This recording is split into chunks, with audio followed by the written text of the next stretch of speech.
വളരെ പെട്ടെന്ന് ഉണ്ടാക്കാവുന്ന ഒരു ചിക്കൻ ഫ്രൈ ഉണ്ടാക്കാം. അതിന് ഞാൻ ഈ ചിക്കന് ഉപ്പും മഞ്ഞളും തൈരും ഒഴിച്ച് കഴുകി നല്ലതുപോലെ വെള്ളം കളഞ്ഞ് പിഴിഞ്ഞ് വെച്ചിരിക്കുന്നതാണ്. നമുക്കൊരു വലിയ സ്പൂൺ മല്ലിപ്പൊടി വേണം, വലിയ സ്പൂണ് കാശ്മീരി മിർച്ച് പൗഡറാണ്, അത് വലിയ സ്പൂൺ ഒരു സ്പൂൺ എടുക്കാം. അര സ്പൂണ് ഗരം മസാല, അതിനുവേണ്ടി ഒരു മുട്ട വേണം, പകുതി നാരങ്ങ നീര് നമ്മൾ പിഴിഞ്ഞ് ചേർക്കും, ഒരു 2 സ്പൂണ് തൈര്, ഒരു ചെറിയ സ്പൂണ് കുരുമുളക് പൊടി, മഞ്ഞൾ പൊടി, ആവശ്യത്തിന് ഉപ്പ് ഇട്ട് ഇത് നമ്മൾ നല്ലതുപോലെ തിരുമ്മി പിടിപ്പിച്ച് 1 മണിക്കൂർ നമുക്ക് ഫ്രിഡ്ജിൽ വെക്കണം മാരിനേറ്റ് ചെയ്യാൻ.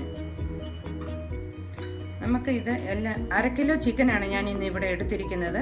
അതിനുവേണ്ടി എല്ലാ ചേരുവയും നമ്മൾ ഒന്നിച്ച് ചേർത്ത് നല്ലതുപോലെ തിരുമ്മി പിടിപ്പിച്ചാൽ മതി. അതിന് പ്രത്യേകിച്ച് വേറെ നമ്മൾ മസാല അരയ്ക്കൊന്നും വേണ്ട, എല്ലാ പൊടികളും നമ്മൾ ഒന്നിച്ച് ചേർക്കുക. അതിൻ്റെ കൂട്ടത്തിൽ ഒരു മുട്ടയും 1/2 നാരങ്ങ നീരും ചേർക്കാം. ഒരു 2 വലിയ സ്പൂണ് തൈരുണ്ട്, ഒരു ചെറിയ സ്പൂണ് കുരുമുളക് പൊടി. ഈ നാരങ്ങ നീര് നമുക്കിതിനകത്ത് പിഴിഞ്ഞ് ചേർക്കാം.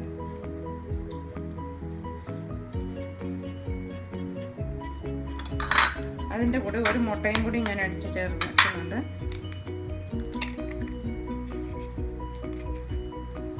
ആവശ്യത്തിന് ഉപ്പും കൂടി ഇട്ടിട്ട് നമ്മളിത് കൈയും കൊണ്ട് തന്നെ സ്പൂണ് വെച്ച് ഇളക്കി ചേർത്താൽ നല്ലതുപോലെ ആകുകയില്ല. നമ്മൾ കൈയും കൊണ്ട് തന്നെ നല്ലതുപോലെ ഇളക്കി ഇത് മിക്സ് ആക്കിയിട്ട് നമ്മൾ 1 മണിക്കൂർ ഇത് ഫ്രിഡ്ജിൽ വെക്കണം. എന്നാലേ അതിന് അകത്തോട്ട് ഇറച്ചിക്കകത്തൊക്കെ മസാല നല്ലതുപോലെ ചേരുള്ളൂ.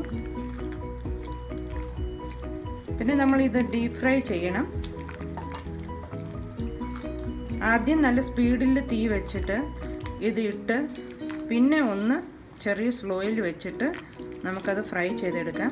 ഇതിപ്പം നല്ലതുപോലെ ഞാൻ ഇളക്കി മിക്സാക്കി ഇട്ടിട്ടുണ്ട്. ഈ മസാലയെല്ലാം ഒന്ന് പിടിക്കുന്നതിന് വേണ്ടി നമുക്കിതിനെ 1 മണിക്കൂർ ഫ്രിഡ്ജിൽ വെക്കാം. ഇതിപ്പോൾ 1 മണിക്കൂർ ഞാൻ ഫ്രിഡ്ജിൽ വെച്ചിട്ട് എടുത്തതാണ്. ഇനി നമുക്കിത് ഓരോന്ന് എണ്ണയിലിട്ട് വറുത്തെടുക്കാം. അധികം എല്ലില്ലാതെ കുറച്ചൊരു ബോൺലെസ് പോലെ എടുത്തിരിക്കുന്നത്. ചെറിയ എല്ലിൻ്റെ പീസ് വന്നാലും കുഴപ്പമില്ല. നല്ല തിളച്ച എണ്ണയിലോട്ട് വേണം നമ്മൾ ആദ്യം ഇടാൻ. അത് കഴിഞ്ഞേച്ച് വേണം നമ്മൾ ഇതൊന്ന് സ്ലോ ആക്കി എടുക്കാൻ.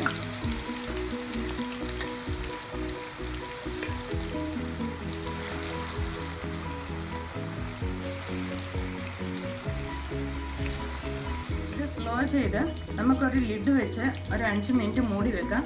അത് കഴിഞ്ഞ് വേണം നമുക്കതൊന്ന് മറിച്ചിട്ടിട്ട് എടുക്കാം. ഇനി ഞാൻ ഈ പീസെല്ലാം ഒന്ന് മറിച്ചിടുകയാണ്. ഒന്നും കൂടെ മറിച്ചിട്ടിട്ട് നമ്മൾ 5 മിനിറ്റ് പിന്നെ ഈ ലിഡ് വെച്ച് മൂടി വെക്കണം.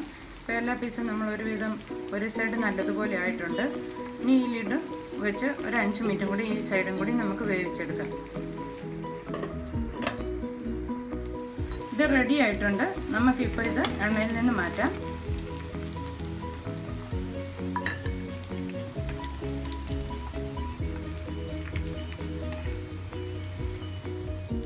നമ്മുടെ സിമ്പിൾ ചിക്കൻ ഫ്രൈ റെഡി ആയിട്ടുണ്ട്.